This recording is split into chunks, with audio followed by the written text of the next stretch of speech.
de l'opération. Ce sont des objets excessivement petits, de l'ordre du milliardième de mètre. Leur nom scientifique, vous le connaissez, ce sont les nanoparticules. Elles ouvrent des voies thérapeutiques très prometteuses pour le traitement des cancers en particulier. Des nanoparticules fabriquées à Lyon sont ainsi testées en ce moment à Grenoble. Les explications de Frédéric Liop et Mathieu Boudet. Dans cette grande cuve en verre se crée tout un monde infiniment petit.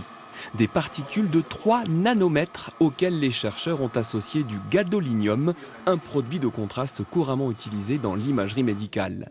Le tout est ensuite lyophilisé et concentré dans ces fioles. C'est un tout petit objet, donc c'est-à-dire qu'il fait à peu près 1 milliardième de mètre. Et il peut comprendre en son sein donc plusieurs atomes.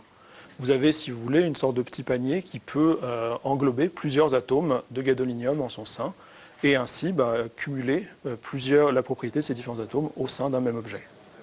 Ces nanoparticules sont justement en cours d'expérimentation dans l'agglomération grenobloise. Ici, on teste leurs caractéristiques sur des souris atteintes de cancer du poumon à qui les chercheurs font inhaler ces nanoparticules.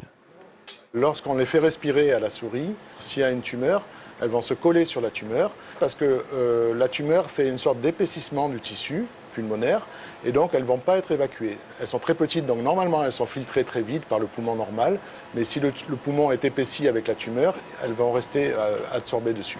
Ainsi, les nanoparticules au gadolinium vont se concentrer dans les parties tumorales, délimitant parfaitement sur l'imagerie médicale les zones cancéreuses. Et deuxième caractéristique intéressante, ces particules sont radiosensibles. Dans le cas d'une radiothérapie, elles améliorent l'efficacité des rayons à l'intérieur de la tumeur. Il est en forme nanométrique, qu'il y a plusieurs atomes de gadolinium qui sont concentrés à un endroit, donc ils vont plus capter les rayons X. Et donc après, on va avoir cette activation et cet effet radiosensibilisant et donc une amélioration de la survie des animaux. L'expérimentation sur la souris démontre que ces nanoparticules au gadolinium rendent une radiothérapie 2 fois plus efficace, ce qui permettrait de soigner un cancer avec moins de rayonnement. Les premiers essais sur l'homme sont prévus à la fin de l'année 2015.